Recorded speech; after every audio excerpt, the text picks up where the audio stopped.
কিরে আমার টাকা পাচ্ছি না কেন? আমি না বাসা থেকে টাকা নিয়ে আসলাম, কই গেল আমার টাকা?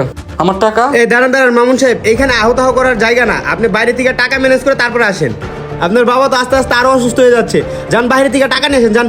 ডাক্তার সাহেব আমি টাকা নিয়ে আসছিলাম, বিশ্বাস করেন টাকা নিয়ে আসছিলাম, টাকা কোথায় জানি পড়ে গেছে, খুঁজে পাচ্ছি না ডাক্তার সাহেব। দেখেন মামুন সাহেব, আপনি টাকাটা নিয়ে আসছেন বললেই তো হয় না, টাকাটা তো আমাকে দিতে হবে। টাকা ছাড়া তো আর আমরা অপারেশন শুরু করতে পারি না। টাকাটা নিয়ে আসেন একটু প্লিজ। ডাক্তার সাহেব যে করে হোক আমার বাবার অপারেশনটা শুরু করুন, আমি টাকা ম্যানেজ করে নিয়ে আসতেছি ডাক্তার সাহেব। দেখেন মামুন সাহেব, এখানে জোরাজুরির কোনো জায়গা না। সবকিছুর তো একটা নিয়ম কানুন থাকে, এইখানে জোরাজুরি করে কোনো লাভ হবে না। টাকা রিসিপশনে দিয়ে দেন, অপারেশনের কাজ শুরু হয়ে যাবে। এইখানে দেরি করে লাভ নেই, তাড়াতাড়ি জানতো। আমি টাকা ম্যানেজ করে নিয়ে আচ্ছা ঠিক আছে, যান যান।